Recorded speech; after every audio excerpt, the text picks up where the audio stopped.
House of Commons sound.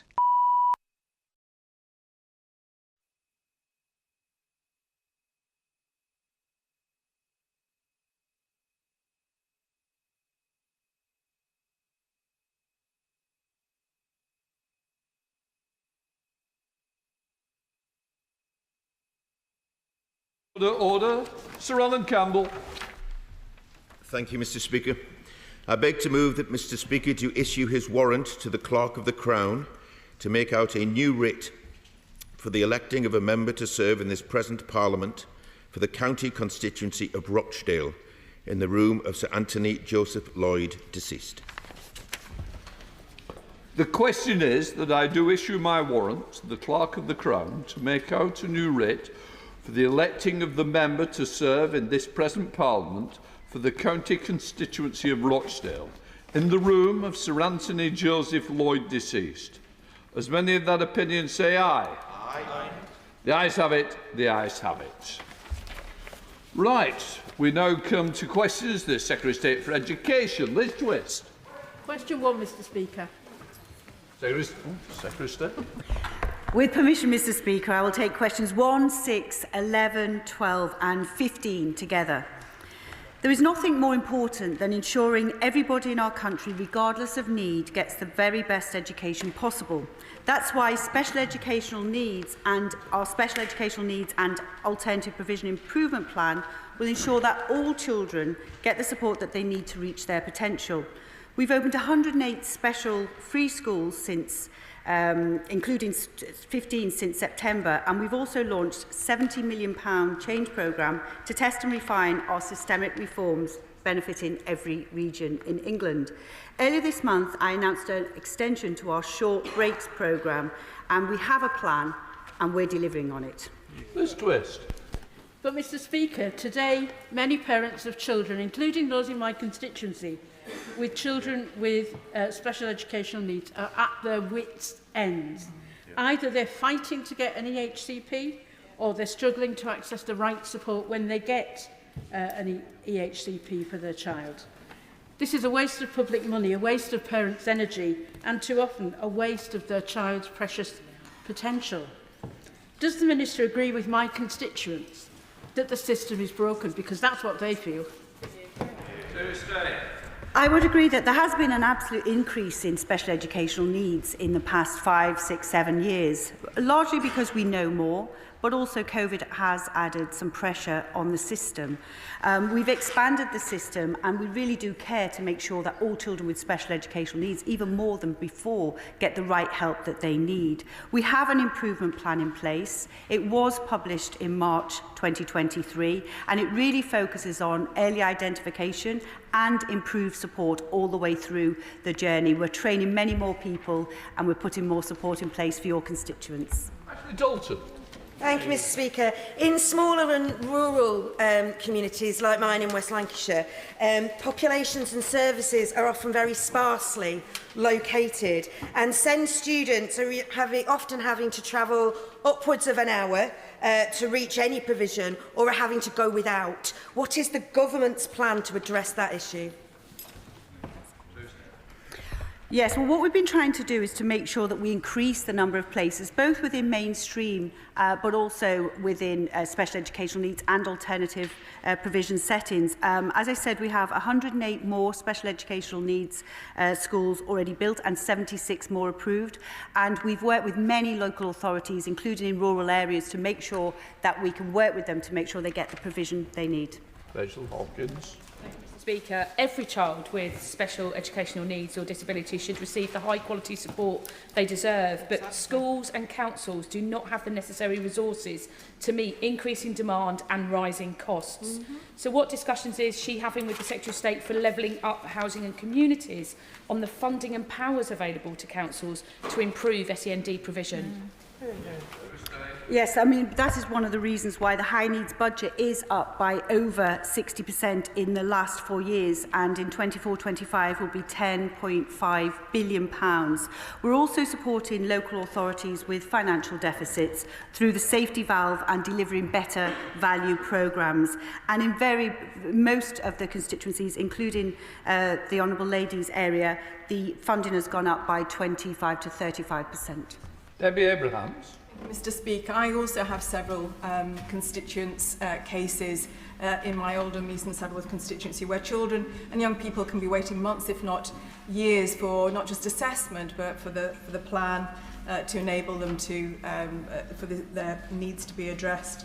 Sense have reported that less than half of local authorities have multisensory impairment teachers, and the National Autistic Society report 3 in 4 parents say their children's school places doesn't fully cover their needs. So what is the government doing about this?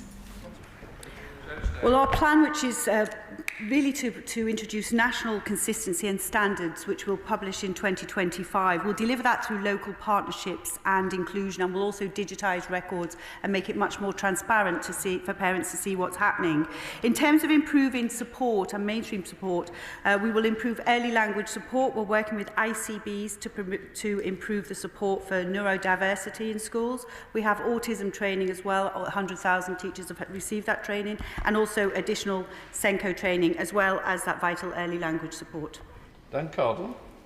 Thank you, Mr Speaker. My office operates a regular advice surgery for parents of children with special educational needs and disabilities in conjunction with the University of Liverpool Law Clinic. I'd like to pay tribute to them today.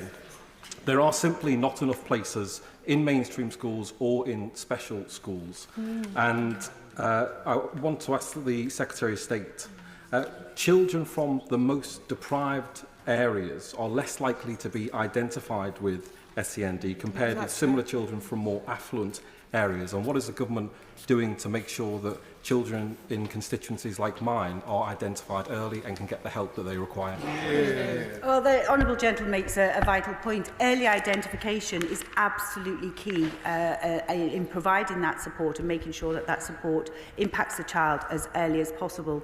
I'm very happy to understand more about the places. We have had lots of bids from local authorities. That's why I say we have many more special educational needs schools that have either been built or are being built. I announced 15 just very recently. I don't know if his local area bid into those or not, but we do have many schemes to make sure that we can improve, and local authorities have financing for this, to improve the number of places within mainstream schools, but also special educational needs schools as well. Dame Priti Patel.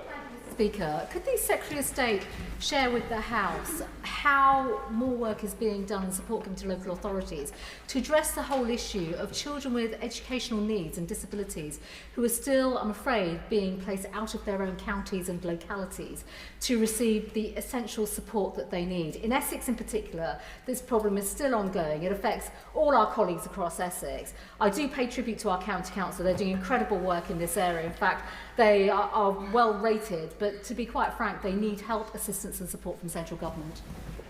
I thank my right honourable lady for her question, my right honourable friend. I mean, there's a number of things. Obviously, putting £2.6 billion into increasing the number of places, and I know members across the House will have heard of additional schools going within their areas, but also to make sure that this plan, this improvement plan that we published in March 2023 is actually implemented and implemented well. We have a £70 million change programme, which we're working with the local authorities to make sure that this goes from a piece of paper to actually being something that's implemented on the ground and felt by all of our constituencies and all those families with children with special educational needs. Well, Joe Wardener. Thank you, Mr Speaker.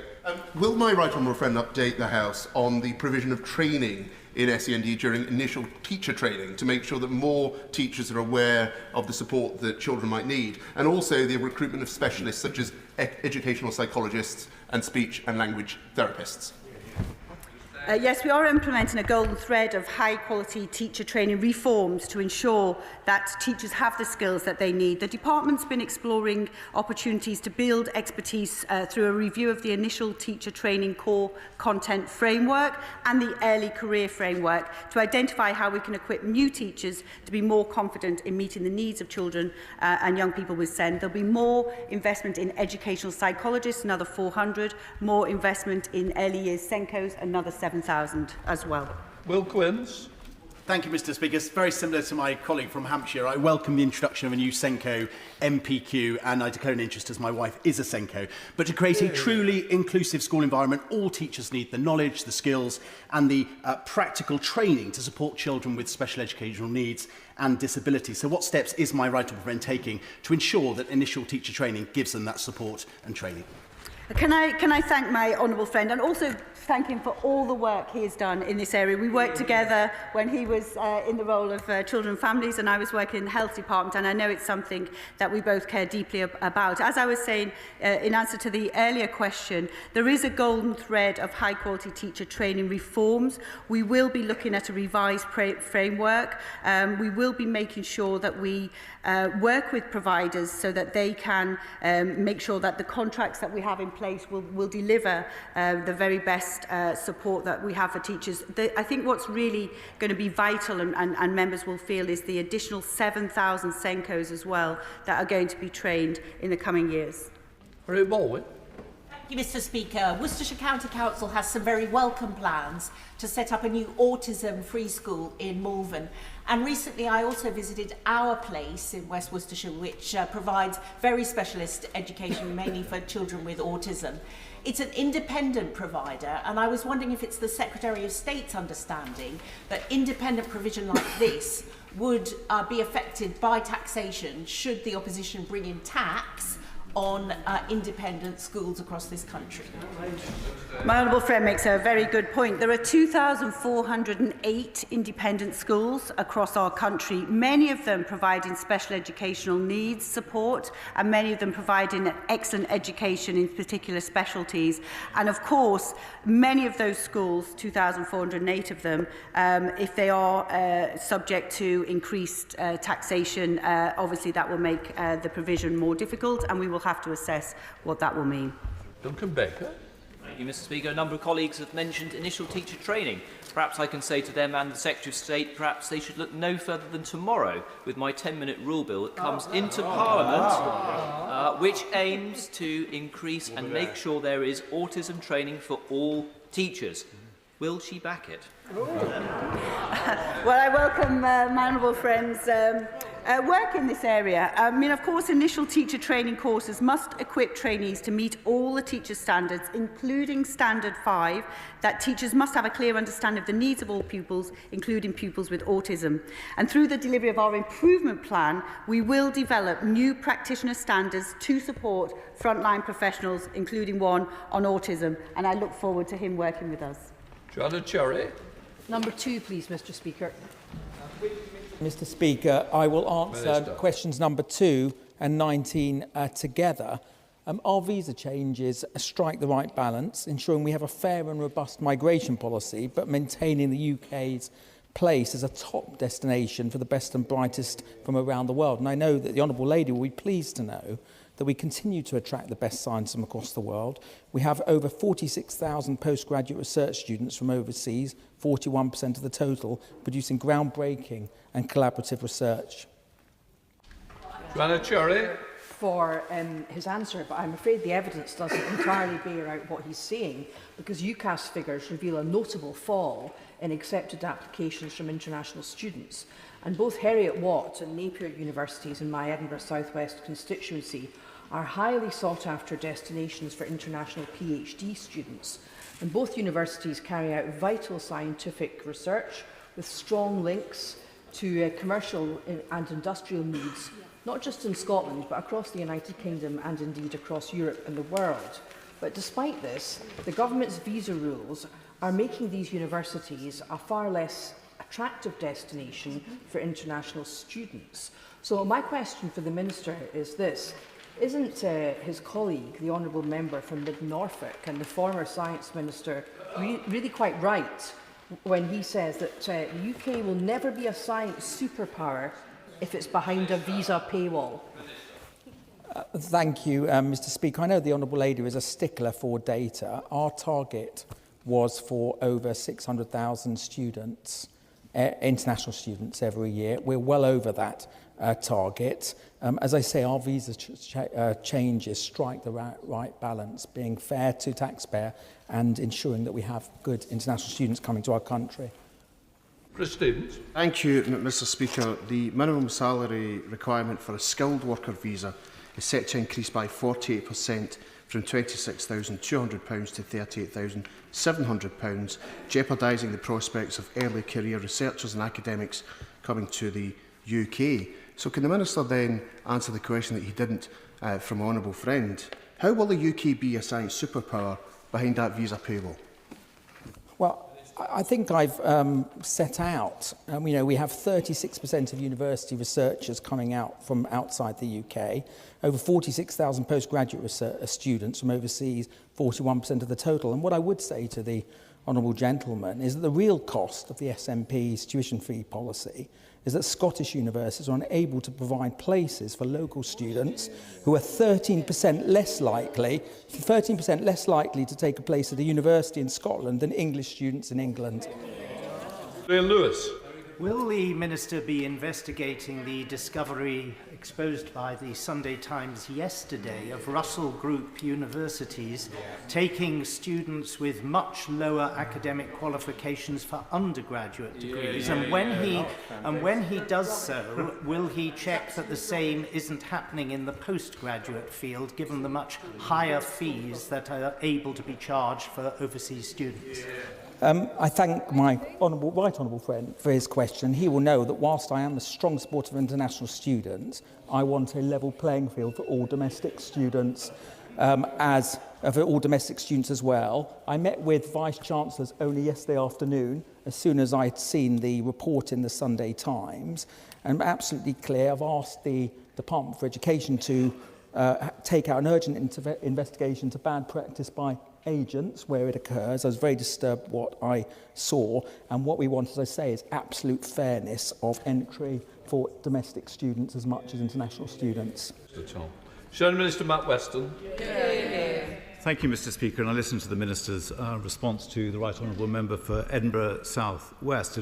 But in December, I was assured also by the Minister that he was committed to the target of 600,000 international students. However, Mr. Speaker, recent research from IDP found that 45% of their August and September applicants to study in the UK would consider changing their study destination if post-study work visa lengths are shortened. So what is his assessment of the impact that any changes to the postgraduate work visa could have on the international education strategy and the sustainability of the sector? The honourable gentleman, the shadow spokesman, knows that the visa matters a matter for the Home Office. We've got the Migration Advisory Committee looking at the postgraduate, this for the international student visa route. That will come to its conclusions, but as I keep saying to him, our target was over 600,000 international students a year, and we've well surpassed that. Gwen? Number 3, Mr. Speaker. With permission, Mr. Speaker, I will answer questions 3 and 18 together. Tackling persistent absence is my top priority and was indeed last year. I pay tribute to our incredible teachers and heads who've gone above and beyond to get children back to school. We're more than doubling the number of attendance hubs to support 2,000 schools. We're investing £15 million to expand one-to-one mentoring to help 10,000 children, and we'll be requiring all schools to share data to support earlier intervention. Our plan is starting to work, with 380,000 fewer children persistently absent or not attending last year, and numbers continue to fall. Andrew Gwynne. But by 2026, 2,435 children in Manchester, 907 in Tameside and 937 in Stockport are set to miss half of their time at school if the current trends continue. Labour has a plan to fix this crisis, backed by Sir Kevin Collins, the government's own former Education Recovery Commissioner. But I have to say to the Secretary of State, if this is her top priority, why isn't it working? Well, it is working, and of course it's not going to stick on the trajectory because we've already turned around the trajectory. It's already falling since the pandemic in England. Now, obviously, there's no better example of the Labour Party having no plan and just sniping from the sidelines than the question of attendance. I would suggest that you would look potentially at other countries all over the world. This is a global phenomenon. We have daily data which is almost unique, which is why we are now reducing the figures. And if you look at Wales, Labour-run Wales, attendance is much worse, and they now have nearly 8 days lower per pupil in school. Chiamora. Thank you, Mr. Speaker. So yes, the Secretary of State says that keeping children in school is her top priority. But since 2016, persistent absence in Newcastle has more than doubled, and severe absence is up 282%. And she says it's a global phenomenon, but what matters is what happens in schools in Newcastle. So the plan, Labour's plan for schools is supported by Sir Kevin Collins. Why won't she support it? And what is she really going to do about it? Because we need to see change now. I think the Honourable Lady may have mixed up a couple of things there, but the plan to get children back into school is to have daily attendance data, which we introduced, which we then send out to every single local authorities. Some local authorities don't perform as well, perhaps the Honourable Ladies is one of those, but we send out daily data so that they can identify exactly where the schools are. We're working with attendance hubs, which we're introducing all across the country. For individual one-to-one attention, we have attendance mentors, we have a national campaign, and we have a cross-government action alliance, all of which has meant that now attendance is in England is 7.5% absence compared to 11.5% in Wales, and much, much higher in most countries across the world. We have a plan and we are delivering on it. Jonathan Gillis. Thank you, Mr. Speaker. Someone who actually works as a teacher and as a head of year with the overall school responsibility for attendance, what the Labour Party, Mr. Speaker, seem to forget is that there is also the role of parental responsibility in all this. And I incurred a large cohort of parents in my time who found that the fines, although given, still ended up being cheaper when it came to the holiday funding that they were hoping to save on by going during term time. So is it now not time to ramp up the cost of the fines on parents who choose to needlessly withdraw their children from their education, harming their child's outcomes? Well, of course, every moment matters in school, and we have improved and increased our school standards. The most important thing is that children are now there. Thanks to the data that we have, we can now see patterns. We can see those that are taking a week off outside of term time. We can see those that have a pattern of behaviour, perhaps taking particular days off. We can go down into the data, and we're about the only country in the world who can do this, rather uniquely positioned to tackle this problem. We can go down into the data, we can work at school level and we can work at local authority level to make sure that every single thing we can do that will improve attendance, we can action. Ford. Attendance matters, and we know that some schools and some local authorities have higher attendance rates than others, which is why the Education Select Committee, the Children's Commissioners and others all say their top priority is to make sure that all schools and local authorities follow the best practice guidelines. My private member's bill will make that mandatory. I know the government supports it would you take this opportunity to make sure that all colleagues across the House will back the bill and no one objects to it when it has its second reading on Friday, so we can make the best practice mandatory and get our kids back to school? Well, I'd like to thank my right honourable friend for all her work in this area, and she's absolutely right. The first thing is making sure that we understand that best practice and then make sure that it is rolled out everywhere. There's a lot of work going on in this area. I very much appreciate the initiative that my right honourable friend has introduced, and I would urge all colleagues from across the House to support her in her endeavours. Minister Catherine McKinnon. Thank you, Mr. Speaker. The millions of children persistently absent from school is a national scandal. And yet government MPs joined together last week to vote against Labour's long-term plan to deal with this issue, putting party above country and children.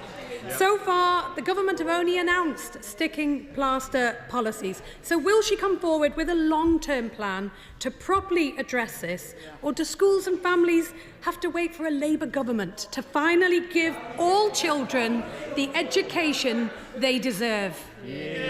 Well, certainly not. I mean, Mr. Speaker, a Labour government, school standards would be plummeting back down to where they were the last time they had education under their control. I think they were 27th in the world for maths and 28th for English, if I remember rightly. Standards fall under Labour, and they have absolutely no plans to get children back into school. This government has, as I said, uniquely put in place daily data, which enables you to get down and implement lots of different plans. We're also planning to legislate for children not in school, which I think was about the only thing they had actually put in their plan. We are committed to do that, and we warmly welcome the honourable friend, the MP for Meon Valley's private members bill on the same topic, which we look forward to working with her as it progresses on the second reading, I think the 50th to the 3rd. And I would urge all honourable members to support that bill. Thank you. Lawrence Session-Lomi. Question 4, Mr. Speaker. Thank you, Mr. Speaker. And I do recognise the challenge from falling roles when there is demographic change. And that's why we're changing how the growth and falling roles funding is allocated to local authorities. So it's now based on decreases as well as increases in pupil numbers. We're also giving greater flexibilities to allocate the funding to meet the revenue costs of reducing surplus places. Lawrence Session-Lomi. Thank you, Mr. Speaker, and I thank the Minister for that reply. The issue of declining school rolls in London is a big issue, and I've raised it on a number of occasions in this House. And we are seeing families with young children being driven out of London because of the affordability of housing and the cost of living crisis. And the new report out today by London councils shows that the situation is getting even worse. In Lambeth, where my Vauxhall constituency is, we are seeing a 17.5% drop in demand for reception places over the next 5 years. Archbishop Tennyson School, opposite the Oval Cricket Ground in my constituency, closed last year. We need urgent action from the government. The falling schools rolls is helping, but that's just the short term. So will the Minister look at how we can protect our vital education assets, and will the government finally address the cost of living crisis?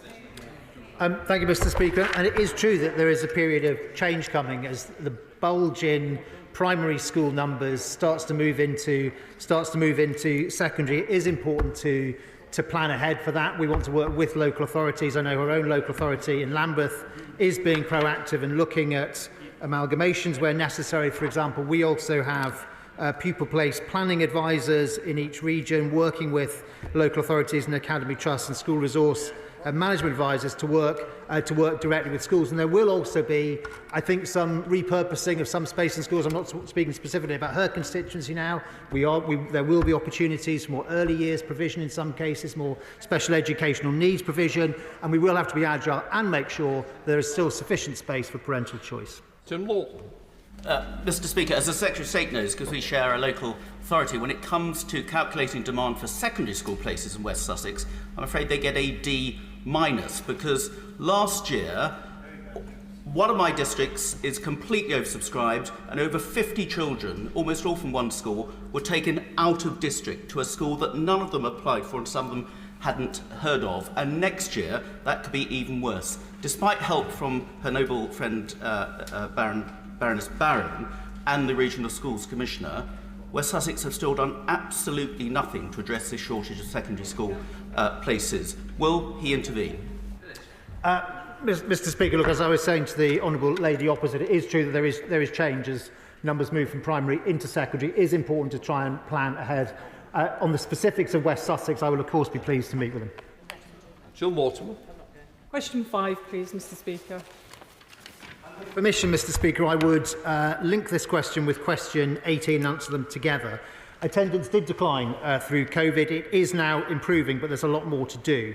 We are expanding attendance hubs to support nearly 2,000 schools, and we've launched the Moments Matter campaign to remind parents the importance of every single day in school. Jill Mortimer. Thank you, Mr. Speaker. In Hartlepool, we've seen a rising number of parents and guardians choosing to opt for homeschooled education. As of November, that number had increased to 186. This is more than tripling in 4 years. In addition to this, we have a huge number of children who just simply do not turn up at school. Will my right honourable friend please share the steps he's taking alongside Hartlepool Borough Council to ensure these children are receiving a fair and decent education? Mr. Speaker, I will, and local authorities of course have duties towards those children to make sure all are receiving suitable education and act if not. The consultation we held on revised guidance to help fulfil that responsibility recently closed, and we will of course publish the response in due course, and we remain committed to legislation, as my right honourable Fred said, to create statutory children not in school registers to help local authorities to identify those eligible children. Stephen Hammond. Thank you, Mr. Speaker. I know from speaking to schools in Wimbledon that access to mental health support can get pupils back into school or keep them in school. Could my right honourable friend say what plans the department has to roll out more access to that mental health support so this can be a trend that we see increasing? Thank you, Mr. Speaker. I can. Of course, there are multiple layers to mental health support, specifically on mental health support teams, which is a programme that we are rolling out gradually across the country. That continues to expand. At the end of March 2023, there were 35% of pupils in schools and further education covered by that, including 47% at secondary. When the figures for this year come out, I expect those numbers to be higher. And unlike the opposition, we are putting this mental health support not only into secondary schools, but also into primary schools where it can make a real big difference. Neera Wilson. Thank you very much, Mr. Speaker. The reality is with mental health support teams in schools, the funding isn't guaranteed beyond 2025, and actually the coverage is very patchy. Earlier this month, I heard about a teenager in one secondary school in my constituency who hasn't attended for 4 months because of his mental ill health. And the school are absolutely convinced if there had been a dedicated qualified mental health practitioner in that school, both secondary and in primary schools, we'd be able to improve that attendance. So will he back my 10-minute rule bill that commits exactly to this duty, paid for by trebling the tax on social media companies who are often so often at the root of these problems?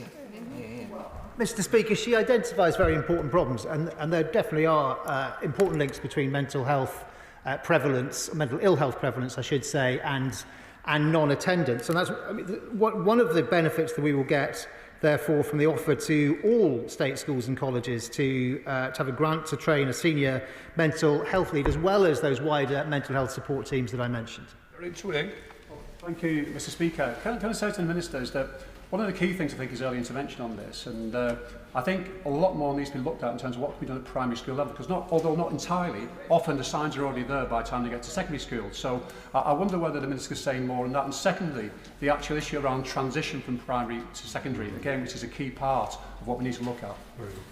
Speaker, the right honourable gentleman is of course entirely correct, and we do think it is very important to consider the role of mental health in primary school as well as secondary school. Of course, we put mental health education onto the curriculum through RSHE, and we are investing in these mental health support teams that I mentioned, as well as these training grants, and specifically on transition from primary to secondary. Of course, some schools do that very, very well. It can be a very unsettling time for children. It's also a very exciting time, and it's important to make sure that we maximise those benefits. And as I say, there's a lot of very good practice out there.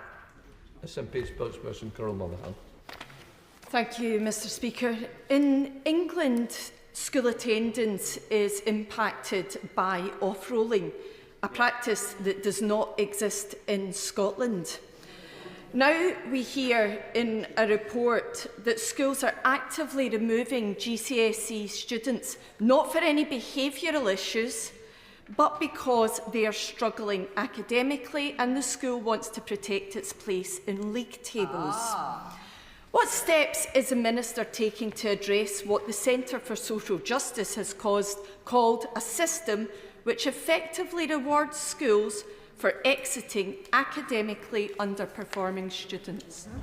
Mr. Speaker, let me be abundantly clear that off-rolling, that is to say, removing a pupil from the school roll without using a permanent exclusion, is unlawful and it is unacceptable. And it is why it's in the Ofsted framework and strengthened in the revised framework that came out in 2019 to look at this. And of course that can be reflected in the Ofsted report. It also features in what the Teacher Regulation Agency look at, and we again must be abundantly clear that in being involved in off-roading is not conducive not consistent with the conduct we expect of a teacher, and in very serious cases could result in action that way. Robertson. Thank you. Question number 7, Mr. Speaker. Thank you, Mr. Speaker. SEND places have increased in Gloucestershire since 2015, and we currently estimate there are 1,700 special educational needs places. Gloucestershire Local Authority has opened 2 additional settings across 2022 and 2023. Robertson. Thank the Minister for that response, but there are 120 pupils at the moment who have been assessed as needing special school places, and those places are not available. And over the next couple of years, it looked as if there will be at least 200 more special school places needed in Gloucestershire. Can the Minister look at this situation urgently and see what he can do to help? We are working closely with local authorities on this. We have allocated over 1.5 billion of high needs capital allocations in the last 2 years for local authorities to create additional places. And Gloucestershire County Council has announced a 200 place moderate and additional learning difficulties school for 4 to 16-year-olds to be delivered through our free school presumption route in early 2026. Helen Morgan. There are only 3 specialist schools provided by the state in Shropshire. 2 of them are rated... It's your question. Are you going to... Mention Gloucester. So just as in Gloucestershire, we're very short on specialist schools. 2 of our 3 are rated inadequate and needs improving, and the most vulnerable children are being unable to go to school because need isn't being met. Will the Minister look at what could be done in Shropshire to provide places for these most seriously affected children? Here. In addition to working with Gloucestershire, we work with Shropshire as well on their capacity. We've already announced 41 new special free schools with a further 38 in the pipeline. Patricia Gibson. Number 8, Mr. Speaker. Mr. Speaker, I agree that with all the UK has in common, it's vital to be talking about policy issues, frequently including on devolved matters. The last time the UK Education Ministers' Council met was in June last year, hosted by my right honourable friend in Liverpool. I understand it is to the Scottish Government to issue the invitation for the next one, and we await their missive with anticipation. Gibson. Thank you, Mr. Speaker. Expanding free school meals has a direct impact on children's health, promoting cognitive development and improving test scores and concentration. The Scottish Government is rolling out universal free school meals for primary school children. What additional financial efforts will he make to address educational inequality, such as supporting and following the example of the Scottish Government to improve outcomes for all pupils? Well, Mr. Speaker, we await to see the programme fully from the Scottish Government, but what I would say is that on free school meals, it is in recognition of the benefits of free school meals and targeting them to where they can have most effect that we now have 1 in 3 pupils in England eligible for free school meals, as against 1 in 6 when the party opposite was in government. SNP spokesman Carol Monaghan. Thank you. But to just be clear, the UK Government at the moment won't even extend free school meals to children in households receiving universal credit. Speaking in Parliament 2 weeks ago, The Children's Commissioner for England urged the UK Government to expand free school meals, stating children with an empty belly cannot learn. So when will this government follow Scotland's lead in addressing child poverty by rolling out free school meals to all primary school children?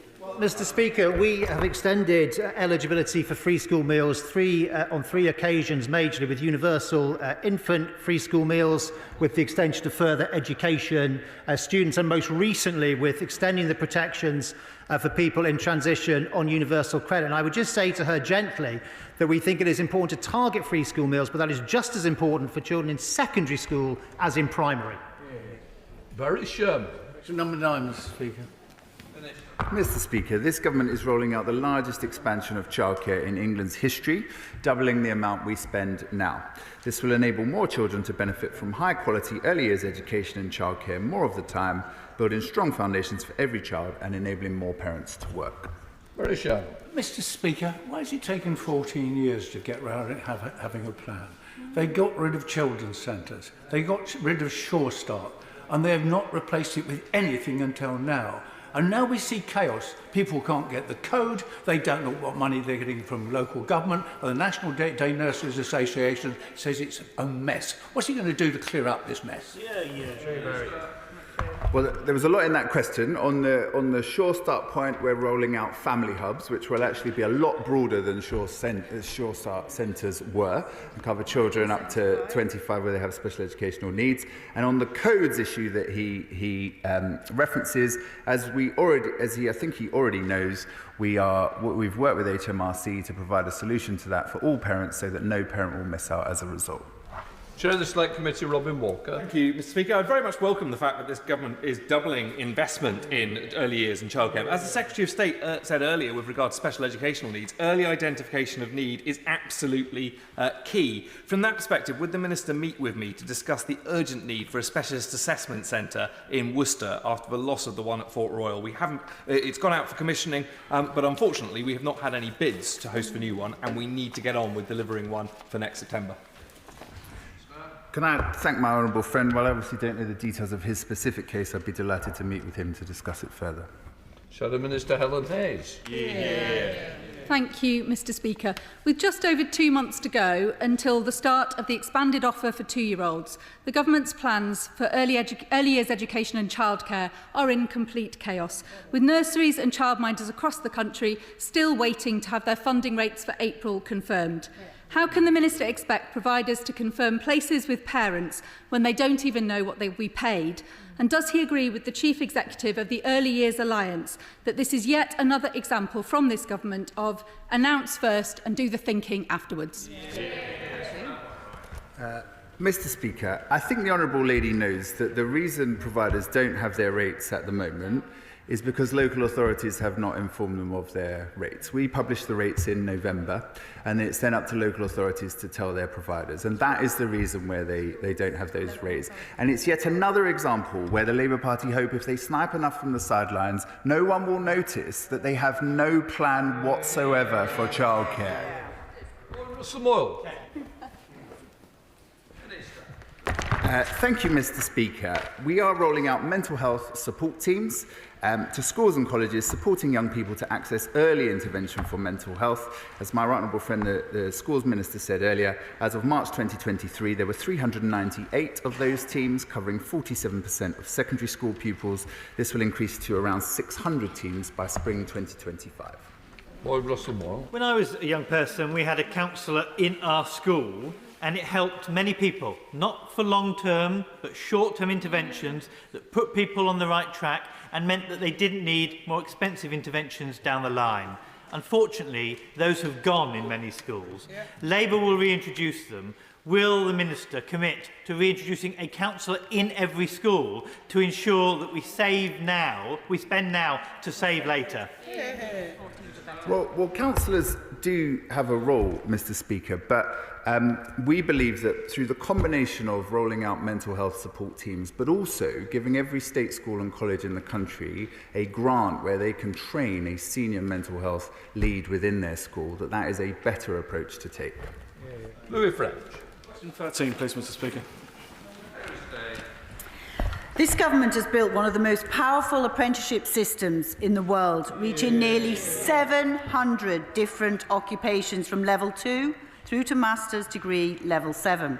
And it's great that there have been over 5.7 million starts since 2010.